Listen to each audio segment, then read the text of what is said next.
Excuse me, my task is to welcome all of you. My name is Carol Minkiti, and my husband, it was Ifani Binkiti, who passed away 2 years ago. And my children and I, my 4 children and I, promised to keep this sacred place going. And we love it, and we hope you love it too.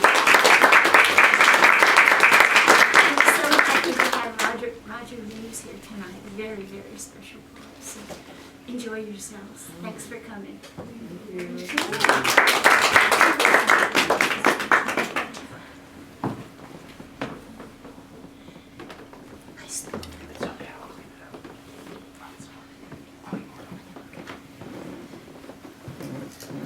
Excuse me. Be careful. This is close back.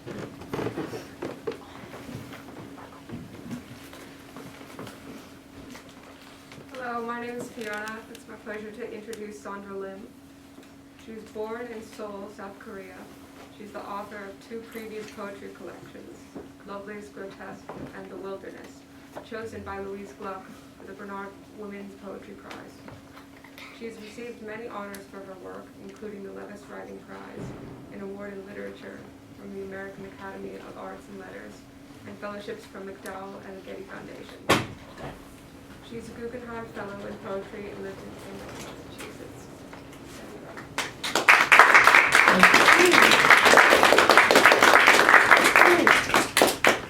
Hi everyone, thank you for coming out tonight. I'm very excited to be introducing Roger tonight. We read many years ago together, and it was so much fun, and it's been just a great pleasure to read through this new book. Beautiful cover too, that's Barbarian. So I'm going to do a little introduction, Roger will read, and then we'll be in conversation, but I welcome questions from the audience too. So, Roger Reeves is an associate professor of English and creative writing at the University of Texas at Boston. Sorry, I forgot. His poems have appeared in the American Poetry Review, the New Yorker, Plowshares, Poetry, Boston Review, and the New York Times, among other publications.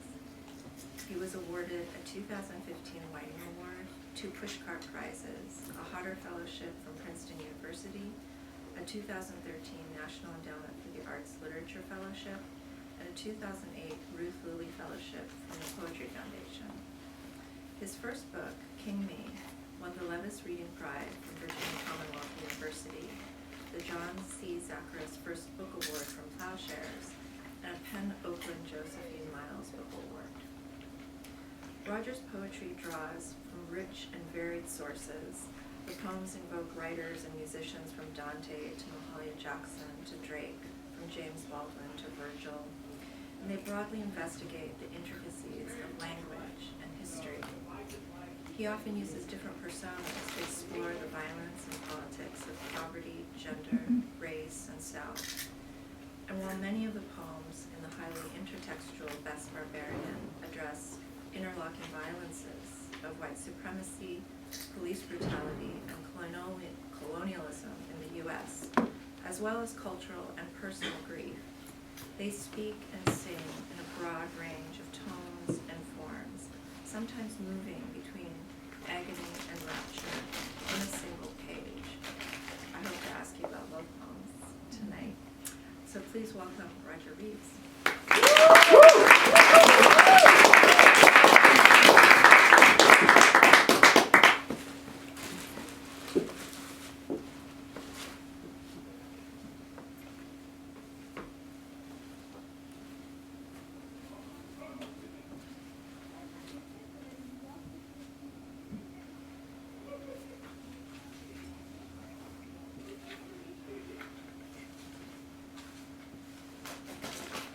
Children, listen.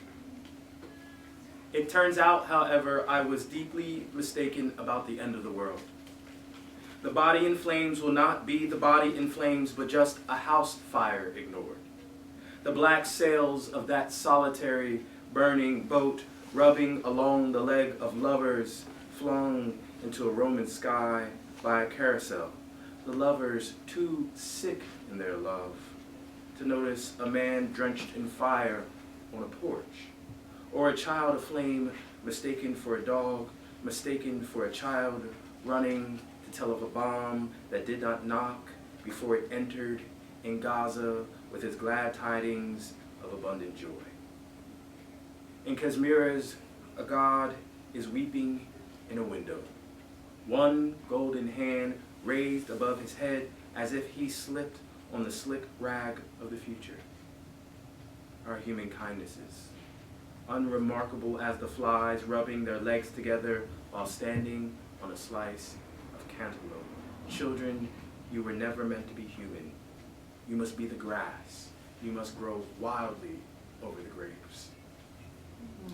I want to thank Sandra for introducing me and being in conversation with me. I want to thank Groliers and James and just this space.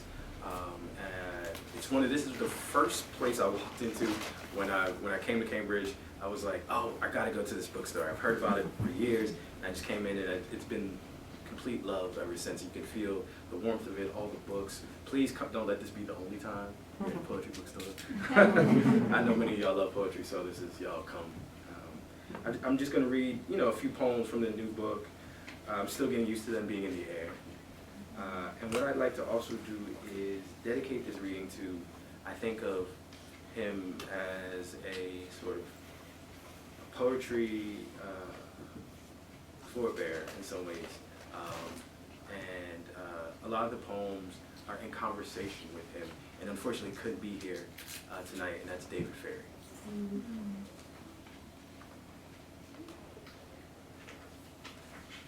Grendel. All lions must lean into something other than a roar. James Baldwin, for instance, singing Precious Lord. His voice is weary as water broken over his scalp, and a storefront sanctified church's baptismal pool. All those years ago, when he wanted to be somebody's child and on fire in that being.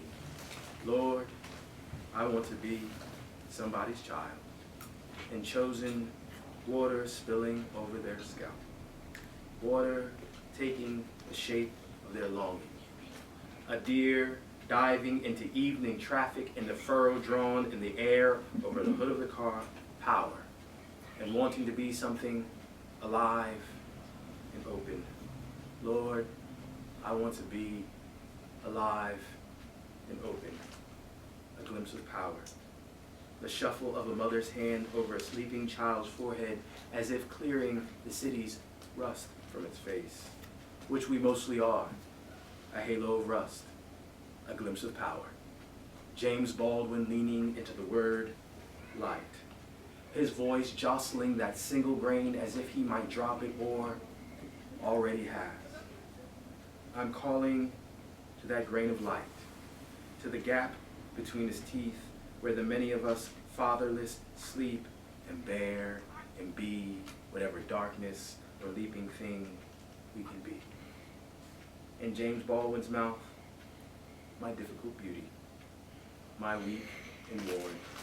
My future is any number of angels, which is not unlike the beast Grendel, coming out of the wild heaven into the hills and halls of the mead house at the harpist's call, with absolute prophecy in his breast, and a desire for mercy, for a friend, an end to drifting and loneliness. And in that coming down, out of the hills, out of the trees for once, bringing humans the best vision of themselves, which of course must be slaughtered.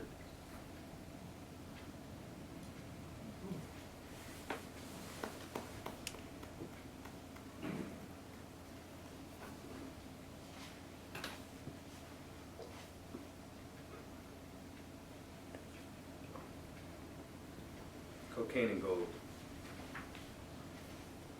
I never wanted to be this far into the business of heaven, chasing my father, hunting his soul in the corn and confusion of this harvest. My father who is hidden in the last sheaf of heaven, maybe heaven itself. My father, the corn wolf, who we must kill but is already dead. will learn nothing here of sacrifice or the cocaine of beauty. My hands chattering in eulogy, which is a search for order, which is nothing but the elimination of beauty by artifice. By artifice, we cauterize my father's drifting life, a minor cosmetic surgery. Like liposuction, a funeral is an elimination of nature by artifice. By artifice do you repeat yourself. Very well then, I repeat myself as heaven, as a golden harvest, as a broken ocean of corn. The search for beauty is the elimination of death, which requires dying, which is the business of farming, which no one cares to do anymore in America. And like dying, we'd rather rent it out. Freedom without freedom. To hold your dying father up to a razor beneath a golden light and cut him finally in and out of the world.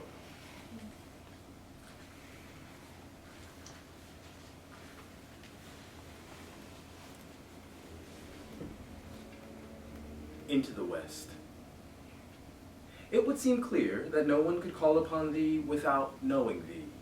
Though Augustine writes of God here, notorious for his absence, he could also be speaking of desire, pleasure, the tick of snow against the dry leaves, which sends my daughter spinning on her heel, the sound of it, that, daddy, that. Sometimes the world, its luring joy is just a that, an absence that calls, demonstrates its over-there-ness, its being but without a proper name. So a silence sounded, as when I enter the clearing I once begged for, you, at an instant, absolute and looking back at me, as if witnessing a calendar or road you've already passed through.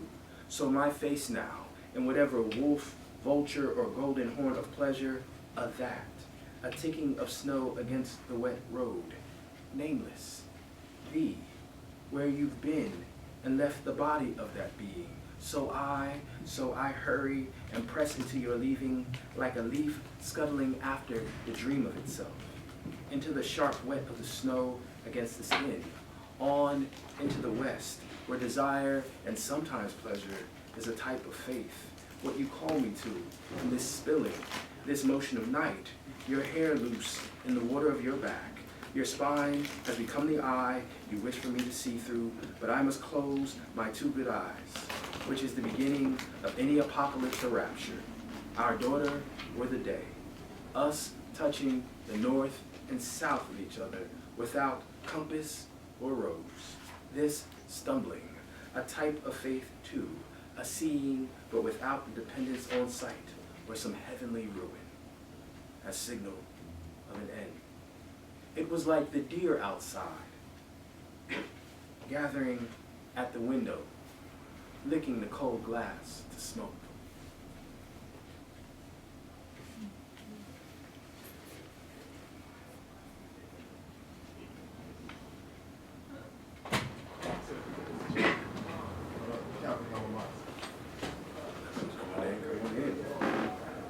Hey, Tracy. That's family. They come. That's family coming in. Y'all need an extra seat. There's one right there.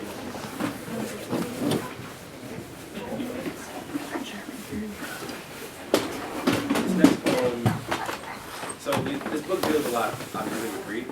My father passed almost a year to the day my daughter was born.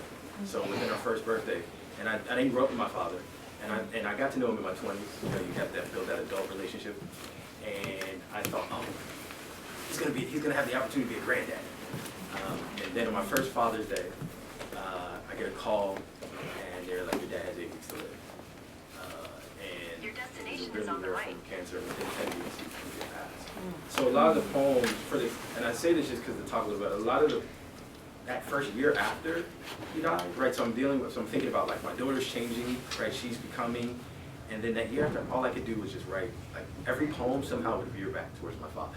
Even poems that didn't even seem like they were starting there would just be like, here we're gonna look at my father again, and think about sort of what it is, And so I'm going to read a few sort of in that spirit. This one's called After Death. To get the light in dead coming through the window without distinguishing one from the other is the day with and without its mastery. Stumbling upon a dead deer in a neighbor's field, knowing it was left there for you, not as muse, but as memory, dropped, broken off.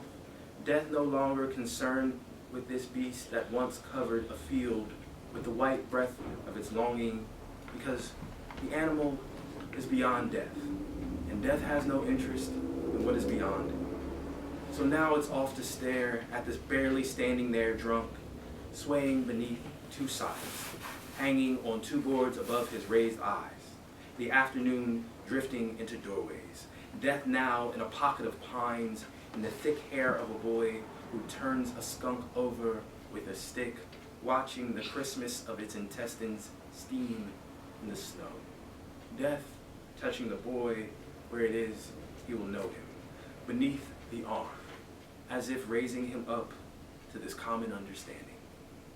Desire is everywhere in this field, even in me, who is not in this field, but from my many windows, watching the night's dark light fall and dwell in its falling, which sends me stumbling to my newborn's invisible breathing, wanting to ensure the invisible holds. My fig branch fingers stretched beneath her nose, me wondering what is beyond death, and what is this rage in darkness? And my father, what is he other than death? Rage, and so much light, and so much light. I'll just read about three more, I think. Yeah, I've been thinking about this poem a lot after the funeral. A white cat has come to sit on the backside of slaughter, to sit on a white bull bearing a necklace of pomegranates. The cat has not come as any witness to a crucifixion or a coronation, not as angel or symbol of some comfort creature, some benign break in the dying, but as human wish, as distraction from suffering. My human wish, to keep my father's schizophrenia in his casket, to keep that below the earth, one from another, now and forever, in season and out, from mountain to mountain, in the trees and after. Amen. Everything has come back to prayer. Sitting in that delay, harrowing the fixities, my father in me, in my clock, my hoof, my feather, in the sprawling armature and stars of I am. Lord, am I worthy? Have I devotion? What body built? Of flood, of cancer, of winter, of woman. Lord, I pray as I've been taught, to keep nothing from my tongue. Its palm, its golden mind, so it bees and bees whatever it bees. Rose, rain, Lord, even her who rises from this bed, the naked two-ness of her filling the room such that she becomes the room. Lord, am I ready? How shall I bear the coming madness if it is to come? What disaster will I deliver to my daughter? My human wish, distraction. A white cat balanced on the backside of a bull. Slaughter far off. This delay, Lord, this delay I offer, because I own neither houses nor land, have not 100 heads of cattle or of state grazing on grain in a golden green field. Keep this coming distant, this sickness underground. And if, Lord, if I am to bear madness, become the father who scratches the raw earth with his hoof and snout, plowing the field as ox or ass, because the mind says, go, go into the pasture, not as ox or as ass, but go ox, go ass. Then, Lord, let me into the field, but make, Lord, diviner of the snowflake and master of fragments, a light, a golden light in the tree. And there, have my daughter stare at its working, the darkness and the green, and the leaves and red blooms, while I, behind her, lick the tines of offense and leap in the dust in front of a white cat that has become my master, that I follow out to a white bull bearing a necklace of pomegranates.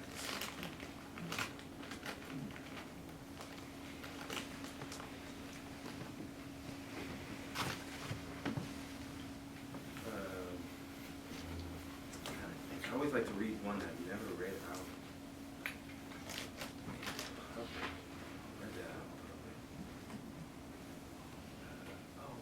So the last two poems, during pandemic, was doing a lot of being in the house. Most of us were being in the house, and one of the things I do with my daughter is we read a poem. We generally read a poem. I try to get her to read every day. When she was younger, she was definitely more into it. Now she gets older, she's like, nah, Dad, I don't want to read no poems. Like, you gotta read poems. I was like, you ain't going to church, but we gonna read some poems. And so during the pandemic, we were reading poems, and she started like really getting it. And she would say, Daddy, I'm gonna write a poem. And she was 4, so she, her writing was reciting, right? And she just would have, I don't know if it's my daughter or something, like, oh, that's amazing. But there were just times where I was like, the poet in me was like, that's really good. That's really good. Because kids, they're trying to make a great sound, right? They're just like, I want to get caught up in the rapture of sound, which is what I want to be caught up in too. And so this next poem actually ends with a line from one of her poems that she said. And she said, anytime I read this poem, I have to tell the audience that it's her. That it's her line. So, Naima, so one day in posterity, she might find one of these readings on the 40-year version of YouTube, and she's like, my daddy did keep up his promise. So this poem is called Journey to Sentient in Nanda, which is also the name of an album by Alice Coltrane. And Alice Coltrane figures very heavily in this book. She's one of my favorite artists. I find her to be a kind of mentor in certain ways. And so yeah, everything else will just be gold. Journey to Sentient in Nanda. Alice Coltrane, her harp fills in the cracks of me with gold. The Japanese call it kintsugi. Where the vessel broken, only gold will permit its healing, its history, it's how the stars understand us. Lemon flowers on the skin of the earth. Mosquito filled with the blood that sirens its fat, long life. Who isn't dying to leave this house, to go masked only in the shadow of one's animal breathing, lonesome, unprotected, knowing nothing lives as foreignness or death? That the black dog with the sword in his mouth, passing from house to house, will not bring its itch, its ticks and locks clogging our lungs. A permanent quarantine, nothing that a little gold melted to ichor and spilled into the veins won't seem. Everything is a blue divergence on a heart. The red bells in the purple crepe whirl this morning, forgetting that soon they will be the corpses the spring tree kneels to observe. No, they remember, as everything dying remembers its mother's name. Say your mother's name, not for power, but for the glimpse of power, to be more than a hesitation. Gold filling in the cracks, a window thrown open for no other reason than to continue your feeling. Nothing needed other than this devotion to darkness. A fire gotten brighter. My daughter holding my small name in her mouth. Light broken, beloved, my daughter. A window thrown open. Her voice, gold, filling in the cracked basketball court of me, announcing all nature will be dead for life soon. She really did say that all nature will be dead for life soon. How did you know? And so this last one, because we have children here, and I love when we have children. I remember my first poem was when I was in 2nd and 3rd grade. And it was the first, I had grown up in the church, so I really didn't realize the Bible was this really long, extended poem. So I had that, growing up in Pentecostal church, which means I had a lot of poetry before I knew I was having poetry lessons. But then 2nd and 3rd grade was my experience with secular poetry. And I remember we were having what's called an elocution contest. I don't know if y'all remember this, but if you memorize a poem, you had to deliver it well, and then it, like, you would get ranked, and you could win, you know. So I was like, oh man. And the year my first elocution contest was, we had to pick between two authors, two poets, either Shel Silverstein or Jack Prelutsky. And I'll never forget, everybody was running after Shel Silverstein. I went to Jack Prelutsky. And I remember I did Gus's Greasy Spoon, right? And so, like, in a lot of ways, you know, like, becoming a poet, becoming an artist starts this. And so I always want to give children something, right? Like, it's great to have family here, you know. And so this poem is for children, and I wrote it during the uprisings in Austin during George Floyd. And there was all these, everybody was focused on, like, Ford Motor Company's statement about diversity, and this company. I was like, what about who this is really about, right? We out here because we want the children to have something a little bit better. We ourselves want something better, right? It's not about Ford. You know what I mean? I don't know if Ford is sponsoring this, but like, you know, like, it's not about corporate America and sort of how we're moving the neoliberal idea of race forward, right? This stuff is happening with real people, real bodies. My daughter, I didn't read the poem tonight, but there's a moment where I'm trying to teach her about all this during the uprisings and things like that. And there's a reason I'm calling them uprisings, right? They weren't protests, these were uprisings, right? This is revolution, right? It's just sometimes revolution takes a long time, right? This is the ongoing civil rights movement, right? The civil rights movement doesn't stop in '68, right? We still doing it, right? And so I was trying to teach my daughter about this long history, right? And I was teaching her about the police. And I'll never forget, one day we're standing by the mailbox, getting the mailbox, and she hears the police siren, and she says, "Daddy, are they coming to kill us?" And I was like, I couldn't say no. I said, I hope not. Right? So this poem is for the children in us and for our children. For black children at the end of the world and the beginning. You are in the black car burning beneath the highway and rising above it. Not as smoke, but what causes it to rise. Hey, black child, you are the fire at the end of your elders' weeping. Fire against the blur of horse, hoof, stick, stone, several plagues, including time. Chrysalis hanging on the bough of this night in the burning world, burn, baby, burn. Anvil and iron be thy name. Yea, though ye may walk among the harnessed heat and huntsmen who beat their masters, who bear their masters' hunger for paradise, and your rabid death, and the beheading of your ghost. You are the healing snake in the heather, bursting forth from your humps of sleep. In the morning, your tongue moves along the earth, naming hawk sky, rabbit run, your tongue poisoned to the filthy democracy, to the gold dome capitals where the guard in their grub worm colored uniforms cling to the blades of grass. Worm on the leaf, worm in the dust, worm made of rust. Sing it with me, dragon of insurmountable beauty. Black child, laugh at the men with their hoofs and borrowed muscle, their long and short guns, the worm of their faces, their casket assembling of the afternoon, leftover leaves from last year's autumn scraping across their boots. Laugh at their assassins on the roof.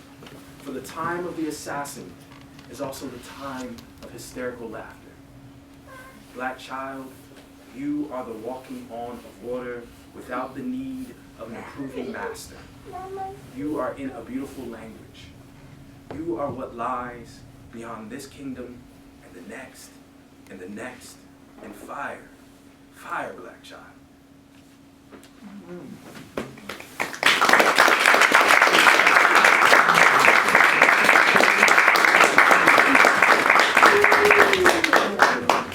That's my sitter stand.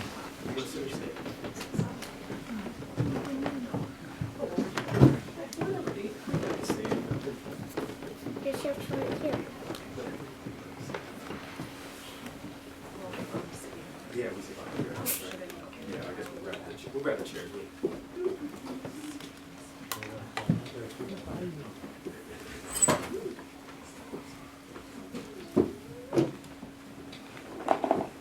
Hey.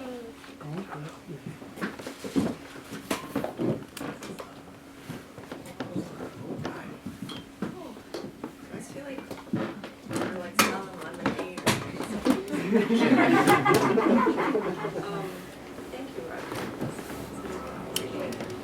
And I can feel that probably a lot of people have questions, but I'll just fire on the first question. We were between Pam a little while ago, and we shared this thing. And she said, I didn't know this, and the book had changed a lot from what she'd first seen.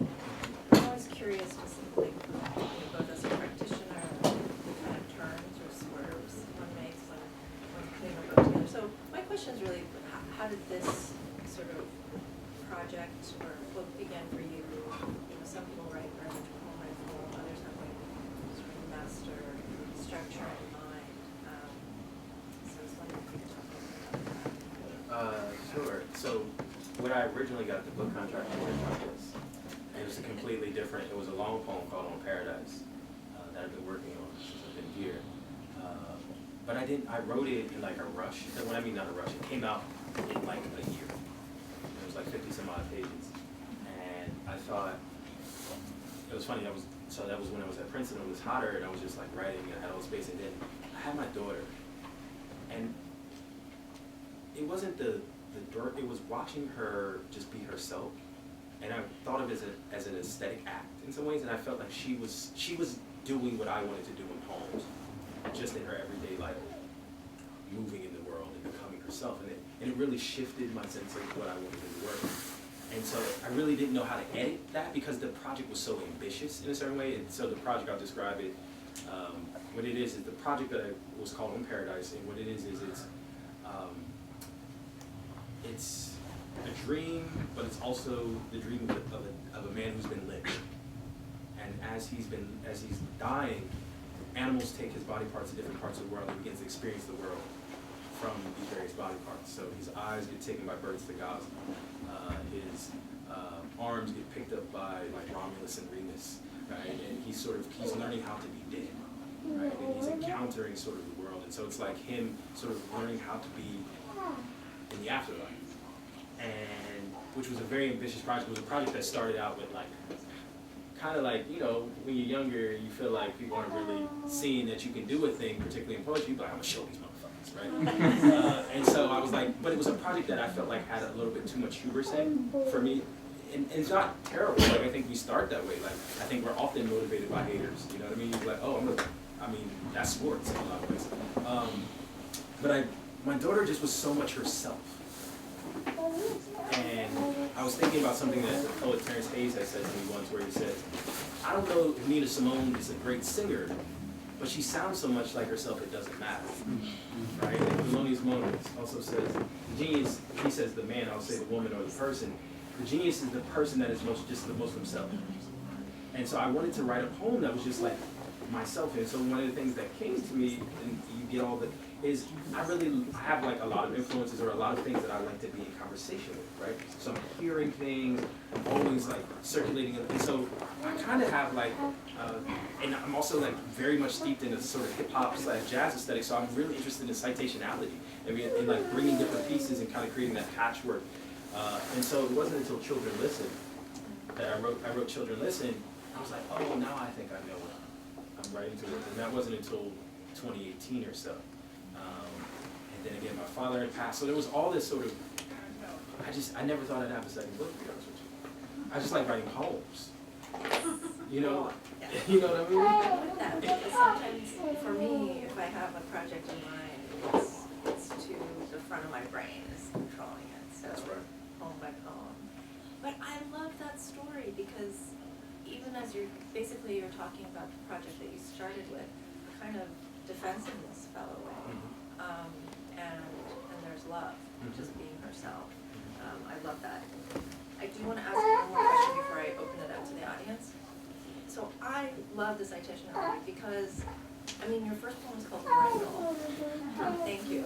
The berserker in all of us. The berserker. The berserker.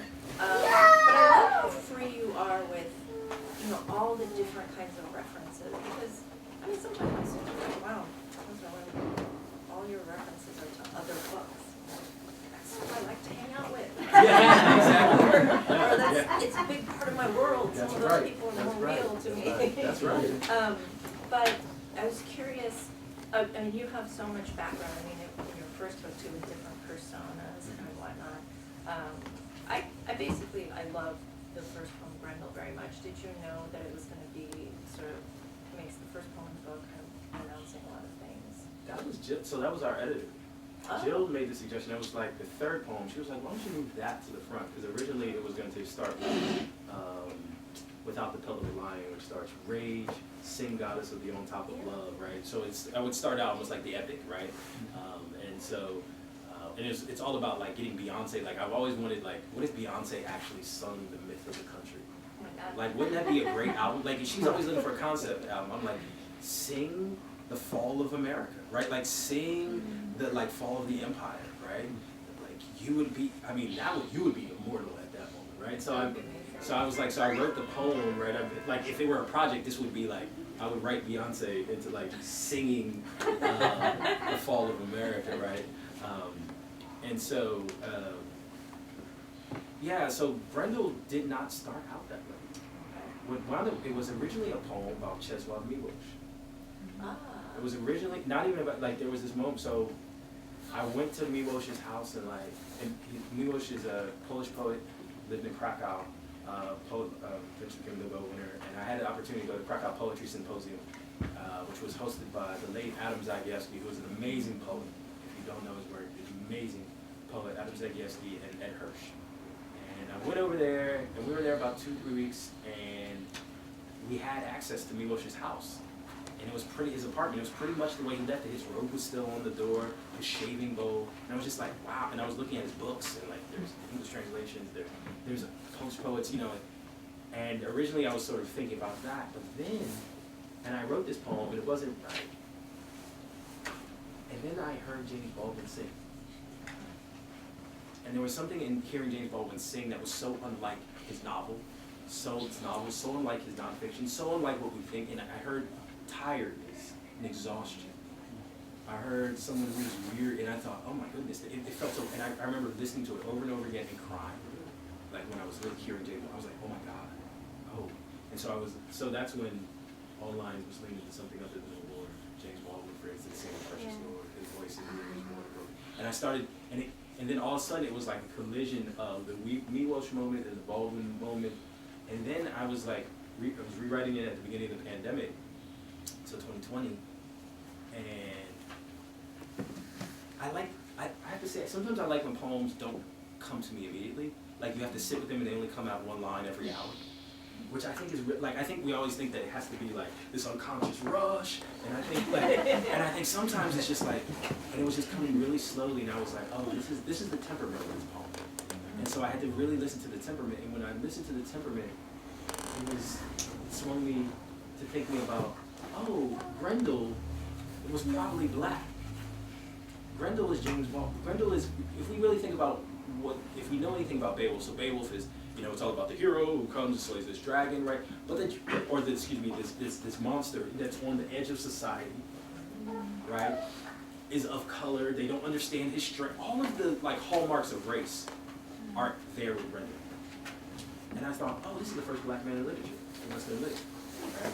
And I was like, oh, that'd be really fun to play with, like, moving him, because I really, one of the things I love, like, old literature, and I love reading old literature and reading against the way it sort of reifies Westernness, because I think the other is always, right, if we think about Toni Morrison's Playing in the Dark, the other is always right there in the dark of the page, right? And so there's no way that, like, and we know that Africans were moving into Scandinavia. And so I just imagine that probably Grendel was a real person who was probably black. His mother was probably black. They were probably African descendant, and he lived, and folks were like, who are these black folks? They must be crazy. And that's the, it's kind of like Star Wars is the myth of America, right? Like there's a way in which Grendel is like the myth of Scandinavia. I love that. Yeah, no, I mean, your voice is very epic, and just the different kinds of myths that are coursing all through the book. But I also just want to say, I appreciate even just you insisting that we should say uprising versus protest. A lot of the books, even though there are so many painful things and violent things, they feel very much just like, oh, let's look at the horrors or aesthetize that. There's something really kind of wild about love poems in general. So I was wondering if you had any favorite love poets or sort of influences other than. That's a great question. You're the first person that ever asked me that. And there's like, I think Frank Bedard. I think, for instance, he has a poem called like Love Incarnate, which is a retranslation of the Dante Nova. And so I really love Frank Bedard as a queer poet. Amazing poet. He also writes very long, big poems. Yeah. And I'm really interested in what he does with like sort of ecstasy and rapture. I love teaching the Sappho poem, the one that's the most fragmented, like that poem to me is like the lyric par excellence. I think, I'm trying to, Carl Phillips is another really beautiful. And also like, who has one of the best love poems, I think, is Gwendolyn Brooks. It's one of her late ones. She has this really beautiful, I wish I had it here, it's in her book, Blacks. And it's towards the end of the book. And she just has this beautiful, beautiful love poem. And I've worked with this composer in Miami at New World Symphony, and we were working on this little opera, and he was like, do you know, he was older than me, he was like, when I was in college, I put this Gwendolyn Brooks poem, this love, and I was like, oh my God, I love this poem. And so like, I think that poem, and that has always just stuck with me, so I'm always interested in like love, and ecstasy, thinking about, like, I was in conversation with the poet Ricky Lorenz for a while about that, right, and really thinking about what is the place of the ecstatic in the middle of something like the ongoing catastrophe of anti-blackness, right? Like, I think we can't delay love, right? We can't be like, okay, once we're free, then we'll be like, we're good. We have to like do it right now.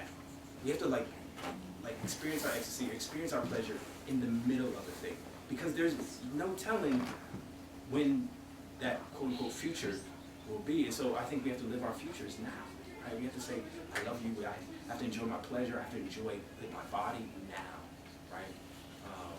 In the middle of it.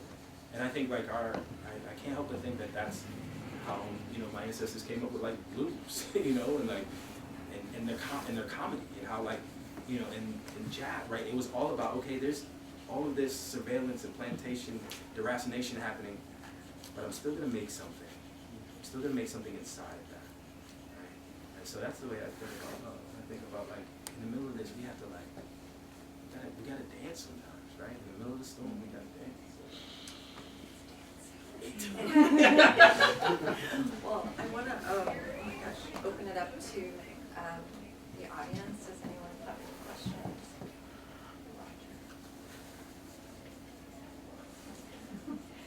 You mentioned growing up in the Pentecostal church. Do those rhythms inform? I feel like they do listening to you read, but can you talk about that at all? Yeah, I think in some ways, so in the Pentecostal church, one of the things that was really interesting to me is people that could pray really well, they were often called on to pray. Like if you could do that, like the improvisational prayer, that was it, because you set up a lot of stuff, right? You set up the choir, you could pray before the minister. So prayer became really interesting to me because I would listen to it, and it was made up, it was improvised there on the spot. There's a form, Lord, I ask, or da-da-da-da-da, and there's this, like, every now and then there's a way of describing the Lord who can do this, Lord who can make this happen, right? And I was really interested in that as a form. And I think I resisted that a little bit in my first book because I didn't really always see the place. Like, when I was like, oh, I'm gonna be a poet, like 20, right, at the time, I'm gonna be a poet, and I come into, like, poetry, everybody's like, and nothing wrong, everybody, like, no one's really coming from the background I'm coming from. And it seemed like the way my sort of very vernacular understanding of language was antithetical to what contemporary poetry was.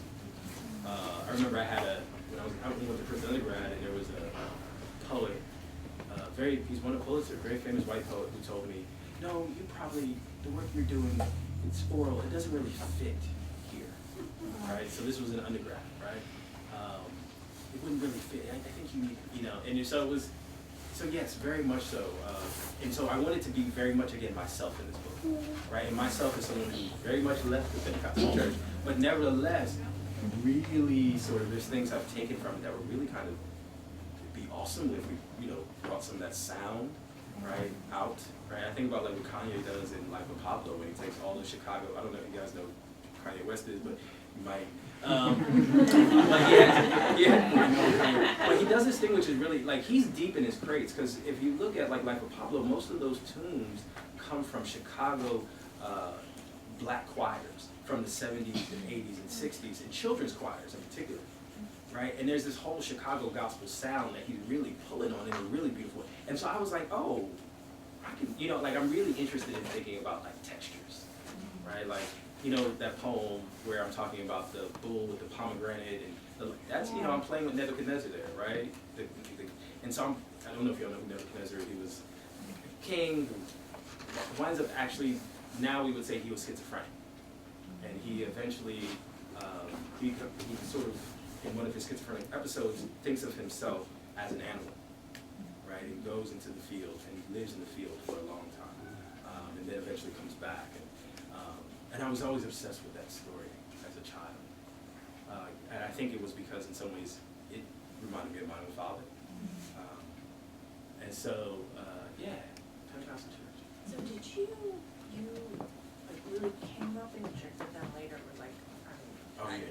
Because this is, I'm so fascinated. I was also dragged to church as, well, not dragged when I was young, but you know. Yeah, I know. You know. Yeah, I taught Sunday school, all of that stuff.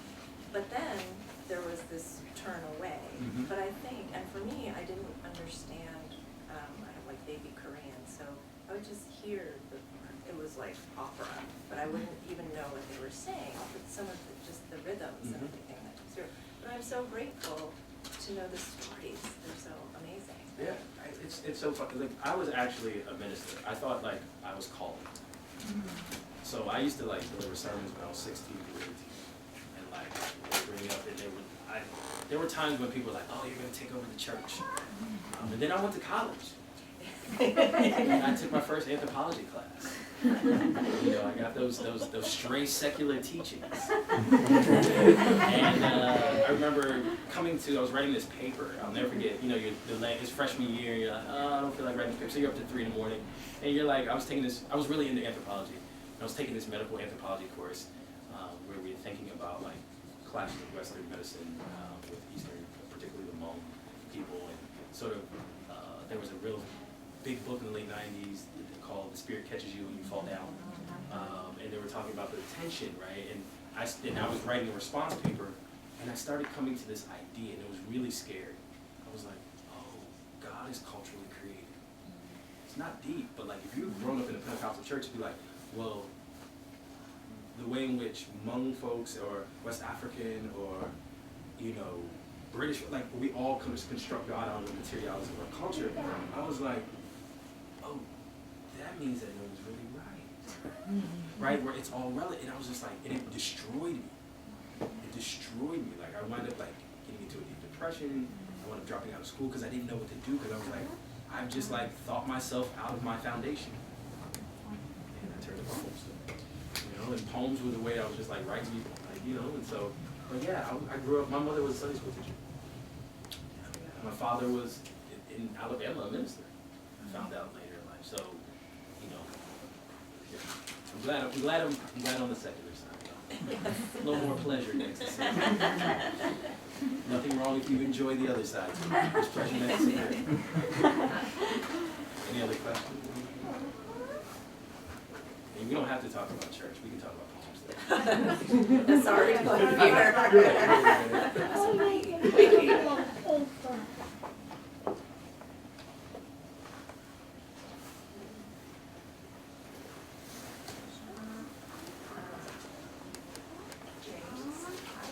Oh, yes, really. I guess my question is whether you talked about writing for your father. Does it change who you write for? Do you have an addressee when you sit down? Not generally, you know, I'm kind of in the sort of, I would say, the Western lyric tradition of the poem is being heard, right? But there is times when I am, like, I think there's a way in which in this book, I'm definitely in conversation with Christian God, right, in some ways. There are times when I'm in conversation with my partner, and like, I times where there is an addressee. And I'm always surprised, honestly, when that happens. Because I'm like, I have to try to figure out who this you is. And I'm like, oh, who's the you that? All of a sudden there was a you that I had been addressing. So it actually, for me, becomes really energetic. It's like a pop in the poem. But generally there's not I'm addressing, of course, you know, to me the last poem was a poem, I was asked to write that poem by the Academy of American Poets, but they were trying to do a special during, a special sort of month during the uprisings. And I was like, I'm going to address black children and the black children in us. But generally, nah, I'm really just like trying to get, as Outkast would say, trying to catch those feelings off instrumentals, just trying to catch feeling off the sound, and allow it sound. Love what you said about also recognizing the temperament. I feel like often sometimes I'm just following the tone. It's like I'm sort of like hopefully it ends up somewhere. But yeah, that's lovely. Yeah, temperament is really important. To me, that I was just talking about this with a friend of mine who's a conductor. He conducts orchestras all over, and we were talking about sort of the richness in temperament of music and dramatic structure, and the ways in which, like, I think we generally think of poems like happy, sad, but there's all these other ways of doing tone, right? Somber with joy. Like I think about you know who's great? Like I think like a tone is like Sade, right? She gives you like sad, ring, but it's also like the tinge of pleasure. Right? She's always it's a multifaceted sort of feeling in timbre and color. And so what I'm interested in is like all the different the way we can like change blues in the middle of the poem.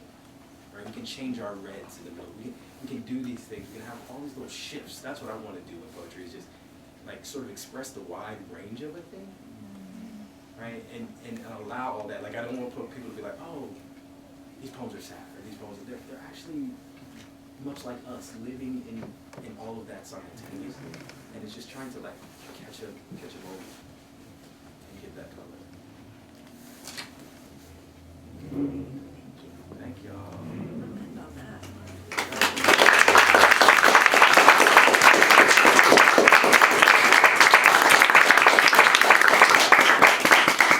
Thank you for attending, everybody. The poets will be signing books over here. We've got some books for sale. If everyone could please move your chairs up against the wall.